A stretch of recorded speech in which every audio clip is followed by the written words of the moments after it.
Hi friends, இந்த வீடியோவில் நம்ம சூப்பரான ஒரு தகவல் பற்றி பார்க்க போகிறோங்க.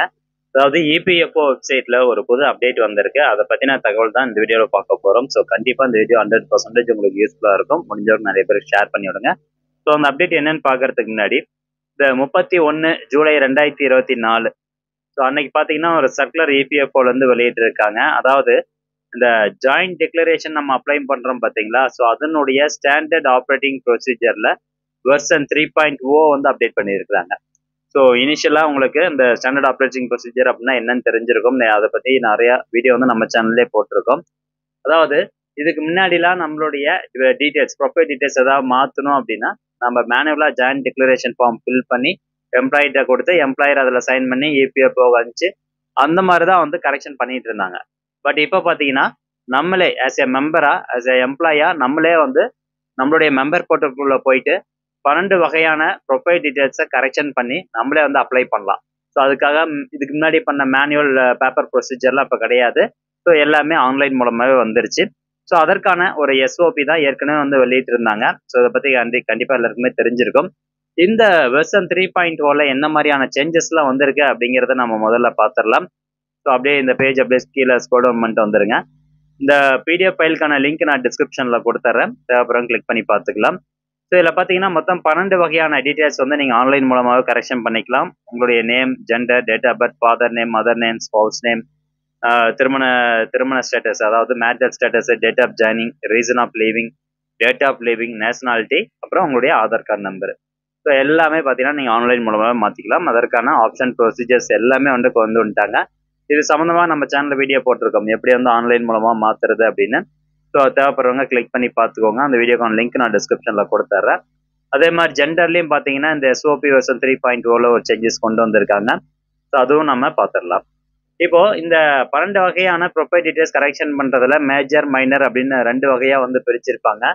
பொதுவாகவே நம்மளுடைய நேமை பொறுத்த வரைக்கும் அந்த பொனட்டிக்கலி அப்படின்னு சொல்லுவாங்க. அதாவது இப்போ ராமசாமி அப்படின்னு இருக்குன்னு பேர் வச்சுக்கோங்களேன். ஸோ மறுபடியும் உங்களுடைய நேம் போய் கரெக்ஷன் பண்ணுறீங்க, அப்போ ராம்குமார் கரெக்ஷன் பண்ணீங்கன்னா அது வந்து மேஜர். ஸோ பொலிட்டிக்கலி அது வந்து மேட்ச் ஆகணும். அதே ராமசாமியில் RAMASAMY இந்த மாதிரி இருக்கு. இப்போ நீங்கள் கரெக்ஷன் பண்ண போகிறது வந்து RAMACHAMY அப்படின்னா ரெண்டுமே பார்த்தீங்கன்னா பொலிட்டிக்கலி, அதாவது நம்ம வாசிக்கும் போது எந்த ஒரு டிஃப்ரென்ஸுமே இல்லை, ஸ்பெல்லிங்கில் தான் டிஃப்ரென்ஸ் இருக்கு. ஸோ அந்த மாதிரி இருந்ததுன்னா அது எல்லாமே மைனர் கரெக்ஷன். இப்போ பேரே வந்து மாறுது, இல்லை உங்கள் பேர் கூட இன்னொரு பேர் வந்து ஆட் பண்ணுறீங்க, ஸோ ரெண்டாவதா ஒரு நேம் வந்து லாஸ்ட் நேம் ஒன்று ஆட் பண்ணுறீங்க அப்படின்னா அது வந்து மேஜர் கரெக்ஷன். ஸோ அந்த மைனர் மேஜர் அப்படின்னு பிரித்து அதுக்கு தகுந்த மாதிரி டாக்குமெண்ட்ஸ்லாம் அப்லோட் பண்ண சொல்லியிருப்பாங்க. ஜெண்டர் வந்து minor correction. Date of birth பொறுத்த வரைக்கும் ஏற்கனவே நிறைய பேர் கேட்டிருந்தீங்க. 3 வருஷத்துக்கு மேலே இருந்தது உங்களுடைய கரெக்ஷன் டேட் அப்படின்னா அது வந்து மேஜரில் போயிடும். இதுவே 3 வருஷத்துக்குள்ளே தான் வருது கரெக்ஷன் டேட் அப்படின்னா அது மைனருக்குள்ளே போயிடும். இப்போ இந்த ஃபாதர் நேம் எடிட்டட் இன் எஸ்ஓபி வெர்ஷன் 3.0 என்ன சொல்லியிருக்காங்கன்னா, ஃபாதர் நேமுக்கும் அதே மாதிரி தான். ஃபாதர் நேம் மேஜர் அப்படிங்கிறது என்னன்னா, இந்த பொலிட்டிக்கலியா வந்து அவங்க நீங்க வாசிக்கும் போது அவருடைய நேம்ல எந்த ஒரு சேஞ்சஸும் வந்துடக்கூடாது. அதே மாதிரி அவருடைய பேர்ல 3 லெட்டர் 3 ஆல்பபெட் மட்டும்தான் சேஞ்ச் ஆகணும். மோர் தென் 3 இருந்தது அப்படின்னா அது வந்து மேஜரு. அதே மாதிரி நேம் வந்து எக்ஸ்ட்ராவா ஆட் பண்றது, நேம் எக்ஸ்பேண்ட் பண்றது, இது எல்லாமே வந்து மேஜர் கரெக்ஷன். மைனர் கரெக்ஷன் அப்படிங்கிறது என்னன்னு பாருங்க. இந்த பேருக்கு முன்னாடி ஸ்ரீ போட்டிருந்தா அல்லது டாக்டர் போட்டு மிஸ்டர் போட்டு அதை வந்து ரிமூவ் பண்ணணும். அல்ல அந்த ஏற்கனவே இருக்கக்கூடிய பேர்ல ஒரு 3 லெட்டர் மட்டும் தான் மாற்ற போறேன், 3 ஆல்பபெட் தான் மாற்ற போறேன் அப்படின்னா அது எல்லாமே மைனர் கரெக்ஷன். சேம் அதே மாதிரி மதர் நேமுக்கும் அதே மாதிரி தான், ஸ்பவுஸ் நேமுக்கும் அதே மாதிரி தான். மேரிட்டல் ஸ்டேட்டஸ்ல வந்து மேஜர் பார்த்தீங்கன்னா change after the death of member. So அந்த பிஎஃப் மெம்பர் இறந்ததுக்கு அப்புறமா அவருடைய மேரிட்டல் ஸ்டேட்டஸ் உள்ள போய் மாற்றணும் அப்படிங்கிறது அது மேஜர். மீது எல்லா கேஸ்லயும் வந்து பார்த்தீங்கன்னா மைனர் தான். டேட் ஆஃப் ஜாயினிங்கும் அதே மாதிரி தான். Date of reason of leaving, date of leaving எல்லாத்துக்குமே வந்து ஒரே மாதிரி தான் கொடுத்துருக்காங்க, மேஜர் மைனர். நேஷனாலிட்டி அதே மாதிரி ஆதார் கார்டில் எந்த ஒரு சேஞ்சஸ் நீங்கள் மாற்றுற மாதிரி இருந்தாலும் அது எல்லாமே மேஜர் கரெக்ஷன் தான். ஸோ மேற்கொண்டு உங்களுக்கு இன்னொரு விஷயம் வந்து முக்கியமாக சொல்லிக்க விரும்புகிறேன். அதாவது இந்த பேஜ் அப்படியே கீழே ஸ்க்ரோல் பண்ணிட்டு வாங்க. ஸோ இந்த டேபிள் 6 வந்து பாருங்க. அதாவது நம்மளுடைய மெம்பர் ப்ரொஃபைலில் போயிட்டு நம்ம சேஞ்சஸ் பண்ணிக்கலாம் அப்படின்னு சொல்லியிருந்தோம். ஆஸ் பர் எஸ்ஓபி படி நம்ம சேஞ்சஸ் பண்ணிக்கலாம். பட் அதுக்கும் பார்த்தீங்கன்னா ஒரு லிமிடேஷன்ஸ் தான் வந்து கொடுத்துருக்குறாங்க. பர்டிகுலர் லிமிட்டுக்கு மேலே நீங்கள் நம்பர் ஆஃப் டைம்ஸ் உங்களுடைய பேரை வந்து மாற்றிட்டே இருக்கீங்க, டேட் ஆஃப் பர்த் மாற்றிட்டே இருக்கீங்க அப்படின்னா அப்படிலாம் மாற்ற முடியாது. அதுக்கான லிமிடேஷன்ஸ் வந்து கொடுத்துருக்காங்க. Number of time changes allowed அப்படின்னு. மேரிட்டல் ஸ்டேட்டஸ் மட்டும் பார்த்தீங்கன்னா நீங்கள் 2 டைம் கரெக்ஷன் பண்ணிக்கலாம். மீது எல்லாமே ஆன்லைன் மூலமாக ஜேடி கரெக்ஷன் பண்ணுறது எல்லாத்துக்கும் மீதி எல்லா ஆப்ஷனுக்கும் பார்த்தீங்கன்னா ஒரே ஒரு சான்ஸ் தான், ஒரே ஒரு வாய்ப்பு தான் வந்து கொடுத்துருக்காங்க. அதுக்கு மேலே வந்து ஃபர்தராக உங்களுக்கு வந்து மறுபடியும் மாற்றணும் அப்படின்னா நீங்கள் ஆன்லைன் மூலமாக மெம்பர் போர்ட்டல் மூலமாக பண்ண முடியாது. நேரடியாக employer through joint declaration form submit பண்ணி தான் பண்ணுற மாதிரி இருக்கு. ஓகே, மேன்டல் ஸ்டேட்டஸ்க்கு மட்டும் பார்த்தீங்கன்னா 2 ஆப்ஷன் கொடுத்துருக்காங்க. அதே மாதிரி இதில் கொடுத்துருக்கக்கூடிய 12 டீட்டெயில்ஸில் நீங்கள் மேக்ஸிமம் அட் அ டைமில் வந்து 5 டீட்டெயில்ஸ் தான் வந்து கரெக்ஷன் பண்ணுறோம். 5 டீட்டெயில்ஸ்க்கு மேலே கரெக்ஷன் பண்ணுறீங்க அப்படின்னா அது ஃபர்தர் இன்ஸ்பெக்ஷனுக்கு வந்து போகுது. ஃபுல்லாகவே கரெக்ஷன் பண்ணுறீங்க அப்படின்னா அது வந்து ஃப்ராட் ஆக்டிவிட்டியாக வந்து எடுத்துக்கிறாங்க. ஸோ அப்படியே வந்து கரெக்ஷன் பண்ண மாட்டாங்க. ஸோ அட் டைமில் 5 டீட்டெயில்ஸ் மட்டும் தான் கரெக்ஷன் பண்ணுவாங்க. ஸோ இந்த இன்ஃபர்மேஷன் தான் உங்களுக்கு ஃபஸ்ட்டு சொல்லிடலாம் அப்படின்னு நினச்சேன். இப்போ என்ன அப்டேட் வந்திருக்கு, புதிய அப்டேட் அப்படின்னு பார்த்தீங்கன்னா அதாவது மெம்பர் போர்ட்டலில் புது அப்டேட் வர கிடையாது. பட் எம்ப்ளாயர் போர்ட்டலில் புதுசாக அப்டேட் வந்திருக்கு. இப்போ நிறைய பேர் பார்த்தீங்கன்னா ஜாயின்ட் டிக்ளரேஷன் ஆன்லைன் மூலமாக சப்மிட் பண்ணிடுவோம். சப்மிட் பண்ணதுக்கு அப்புறமா அது எம்ப்ளாயர் எப்படி வந்து அப்ரூவ் பண்ணுறாங்க அப்படிங்கிற ஒரு டவுட் வந்து இருக்குது. அதே மாதிரி பார்த்தீங்கன்னா எம்ப்ளாயர் அப்ரூவ் பண்ணுறதுக்கும் தனித்தனியாக ஒவ்வொரு ஆப்ஷனுக்குள்ளே போய் பார்த்து அப்ரூவ் பண்ணுற மாதிரி இருந்தது.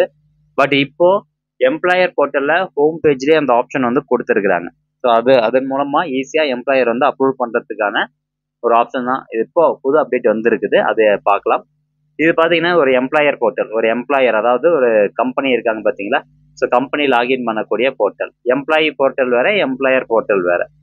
Employer portal user ID password போட்டு உள்ள லாகின் பண்ணி வச்சிருக்கிறேன். ஸோ இதில் ஹோமுக்கு பக்கத்தில் மெம்பர் அப்படிங்கிற ஒரு ஆப்ஷன் இருக்குது.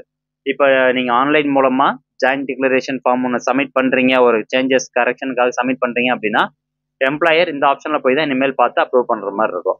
இந்த மெம்பர் அப்படிங்கிற இந்த ஆப்ஷனை கிளிக் பண்ணிவிட்டு கீழே அப்படியே பாருங்கள் 2 ஆப்ஷன் புதுசாக இருக்கும். ஜாயின்ட் டிக்ளரேஷன் சேஞ்ச் ரிக்வஸ்ட் அப்படிங்கிற ஒரு ஆப்ஷன் இருக்கும். அதுக்கு கீழே பாருங்கள் ஜாயின்ட் டிக்ளரேஷன் ஃபைலிங் அப்படிங்கிற ஒரு ஆப்ஷன் கொடுத்துருக்காங்க. இந்த 2 ஆப்ஷனும் இப்போ புதுசாக வந்து ஆட் பண்ணியிருக்கிறாங்க. இதில் ஒரு சில சேஞ்சஸ் வந்துருக்கு, அதை பற்றி பார்க்கலாம். இப்போ ஜாயின்ட் டிக்ளரேஷன் சேஞ்ச் ரிக்வஸ்ட் அப்படின்னு இருக்கு. ஜஸ்ட் அந்த ஆப்ஷன் நான் கிளிக் பண்ணுறேன். அடுத்தபடியாக இங்கே பாருங்க இந்த மாதிரி ஒரு பேஜ் ஓப்பன் ஆகுது. அதாவது பெண்டிங் ரிக்வஸ்ட் அப்படின்னு போட்டு இந்த மாதிரி ஒரு பேஜ் ஓப்பன் ஆகும். இப்போ நீங்க ஆஸ் ஏ எம்ப்ளாயா மெம்பர் போர்ட்டல்ல ஜாயின்ட் டிக்ளரேஷன் ஃபார்ம் கொடுக்குறீங்க, இப்போ name correction, date of birth correction கொடுத்தீங்க அப்படின்னா எம்ப்ளாயர் போர்ட்டல்ல உங்களுடைய ஹெச்ஆர் வந்து பார்க்கும்போது அவருக்கு இந்த மாதிரி தான் ஸ்க்ரீன்ல தெரியும். ஸோ அவருடைய அதாவது மெம்பருடைய ஏ நம்பர் தெரியும், மெம்பர் நேம் தெரியும், மெம்பர் ஐடி தெரியும், எந்த டேட்ல அவர் ரிக்வஸ்ட் சப்மிட் பண்ணியிருக்கிறாரு, என்ன சேஞ்சஸ் வந்து பண்ணியிருக்கிறாரு அப்படிங்கிற டீட்டெயில்ஸ் வந்து இதில் கொடுத்துருப்பாங்க. அதே மாதிரி ரிக்வஸ்ட் ரிசீவ்டு பை மெம்பர் அப்படிங்கிறது இருக்கும். அதே மாதிரி டாக்குமெண்ட்ஸ் அப்லோடட் பை மெம்பர். இப்போ நீங்கள் வந்து டேட் ஆஃப் பர்த்துக்கு எதனா கரெக்ஷன் பண்ண போறீங்க, இல்லை நேம் கரெக்ஷன் பண்ண போறீங்க அப்படின்னா டாக்குமெண்ட் அப்லோட் பண்ணியிருப்பீங்க. ஸோ அந்த டாக்குமெண்ட் எம்ப்ளாயர் பார்க்கறதுக்கு இந்த வியூ அப்படிங்கிற ஆப்ஷனை கிளிக் பண்ணி இங்கே பாருங்க இவர் பர்த் சர்டிஃபிகேட் வந்து அட்டாச் பண்ணி வச்சிருக்காரு. அப்புறம் கூடவே இன்னொரு சப்போர்ட்டிங் டாக்குமெண்ட் இருக்கு. ஸோ இந்த 2 டாக்குமெண்ட்டும் உங்கள் கம்பெனி தரப்புல இருந்து டவுன்லோட் பண்ணி வெரிஃபை பண்ணி பார்ப்பாங்க. வெரிஃபை பண்ணி பார்த்துட்டு ஓகே இவர் வந்து கரெக்டாக தான் வந்து ரிக்வஸ்ட் கொடுத்துருக்காரு அப்படின்னா அடுத்த ப்ராசஸ் வந்து உங்கள் கம்பெனி தரப்புல இருந்து அப்ரூவல் பண்ணணும். அதுக்கு இந்த மெம்பர் அப்படிங்கிற ஆப்ஷன் வந்து கிளிக் பண்ணுவாங்க. அதை கிளிக் பண்ண உடனே நீங்கள் என்ன சேஞ்சஸ்க்கு வந்து அப்ளை பண்ணியிருக்கீங்க அப்படிங்கிறது ரெட் கலரில் வந்து கொடுத்துருப்பாங்க. ஸோ இந்த இடத்துல பாருங்க ரெட் கலரில் இவர் வந்து நேம் சேஞ்ச் கரெக்ஷனுக்கு அப்ளை பண்ணியிருக்காரு. ஸோ ரெட் கலரில் வந்து கொடுத்துருப்பாங்க. கம்பெனி தரப்புலேருந்து வேறு ஏதாவது பிஎஃப் ஆஃபீஸ்க்கு சப்போர்ட்டிங் டாக்குமெண்ட் சப்மிட் பண்ணோம் அப்படின்னா இந்த டிக்ளரேஷன் ஃபார்ம் செலக்ட் பண்ணிட்டு அப்லோட் ஃபைலில் சூஸ் ஃபைல் கிளிக் பண்ணி கம்பெனி தரப்புலேருந்து வேறு ஏதாவது டாக்குமெண்ட் கூட இது கூட அட்டாச் பண்ணிவிட்டு ஜஸ்ட் ரிமார்க்கில் ஓகே அப்ரூவ்ட் அப்படின்னு போட்டு இந்த இடத்துல பாருங்கள் அப்ரூவ் யூசிங் இ சைன் அப்படின்னு இருக்கும். டிஜிட்டல் சைன் யூஸ் பண்ணி கூட அப்ரூவல் வந்து பண்ணிக்கலாம். ஸோ இதை கிளிக் பண்ணி அப்ரூவ் பண்ணிட்டாங்க அப்படின்னா உங்களுடைய ப்ராசஸ் கம்பெனி தரப்புலேருந்து அப்ரூவ் ஆயிடுச்சு அப்படின்னு அர்த்தம். அதுக்கு அடுத்தபடியாக உங்களுடைய அந்த அப்ளிகேஷன் வந்து பிஎஃப் ஆஃபீஸ் போகும். அவங்க வெரிஃபை பண்ணி பார்த்துட்டு அப்ரூவ் பண்ணிட்டாங்க அப்படின்னா உங்களுடைய டீட்டெயில்ஸ் வந்து கரெக்ஷன் ஆயிரும். இன்கேஸ் எம்ப்ளாயர் வந்து ரிஜெக்ட் பண்ணுறாரு அப்படின்னா அதுக்கும் அவர் வந்து ரிமார்க்ஸ் போட்டு ரிஜெக்ட் வந்து பண்ணுவார். ஸோ ரிஜெக்ட் பண்ணும்போது உங்களுக்கு ஆட்டோமேட்டிக்காக உங்களுடைய மெம்பர் போர்ட்டலில் இந்த மாதிரி ரிஜெக்ட் பண்ணிட்டாங்க அப்படின்னு சொல்லி வந்துடும். ஸோ இந்த மாதிரி தான் எம்ப்ளாயர் வந்து அப்ரூவல் பண்ணுவாங்க. அதே மாதிரி இந்த மெம்பரில் last option joint declaration filing அப்படின்னு இருக்கும். அதை கிளிக் பண்ணோம் அப்படின்னா உங்களுக்கு எகைன் ஒரு பேஜ் வந்து ஓப்பன் ஆகும். இது வந்து மேனுவலாக எம்ப்ளாயர் வந்து ஜாயின்ட் டிக்ளரேஷன் ஃபார்ம் சப்மிட் பண்ணுறது. அதாவது இப்போ ஒரு சில கேஸில் வந்து அந்த மெம்பர் பிஎஃப் மெம்பர் வந்து லைவாக இல்லை, அவர் வந்து இறந்துட்டாரு அப்படின்னா அவருடைய மனைவி போயிட்டு ஏதாவது சேஞ்சஸ் கரெக்ஷன் பண்ண போகிறாங்க அப்படின்னா அது எம்ப்ளாயர் வந்து ஜாயின்ட் டிக்ளரேஷன் ஃபார்ம் மூலமாக மேனுவலாக ஃபில் பண்ணி அந்த ஃபார்மை இந்த மாதிரி யூஎன் அந்த மெம்பருடைய யூஎன் நம்பர்லாம் போட்டு அட்டாச் பண்ணி அப்லோட் பண்ணுவார். அது பிஎஃப் ஆஃபீஸ் வந்து போகும். ஸோ அதற்கான ப்ராசஸ் தான் இது. மற்றபடி நீங்கள் அப்ளிகேஷன் போடுறீங்க அப்படின்னா அது ஜாயின்ட் டிக்ளரேஷன் சேஞ்ச் ரிக்வஸ்ட் அப்படிங்கிற ஆப்ஷனுக்குள்ளே தான் இருக்கும். ஸோ எம்ப்ளாயர் இதுக்குள்ளே போயிட்டு தான் அப்ரூவல் வந்து பண்ணணும். ஸோ இதுதான் வந்து ப்ரொசீஜர். ஸோ இந்த மாதிரி தான் அப்ரூவ் பண்ணணும். இன்கேஸ் உங்களுடைய கம்பெனியில் வந்து ஒரு சின்ன கம்பெனி இருக்குது அப்படின்னா அவங்களுக்கு மேக்ஸிமம் தெரியாது எப்படி அப்ரூவ் பண்ணணும்னு. ஸோ இந்த மாதிரி 2 ஆப்ஷன் புதுசாக வந்திருக்கு, அவங்ககிட்ட சொல்லி நீங்கள் அப்ரூவ் வந்து பண்ண சொல்லுங்கள். ஸோ ஃப்ரெண்ட்ஸ், இந்த இன்ஃபர்மேஷன் கண்டிப்பாக உங்களுக்கு பயனுள்ளதாக இருக்கும் அப்படின்னு நினைக்கிறேன். மீண்டும் அடுத்த ஒரு நல்ல பதிவில் சந்திக்கலாம். நன்றி, வணக்கம்.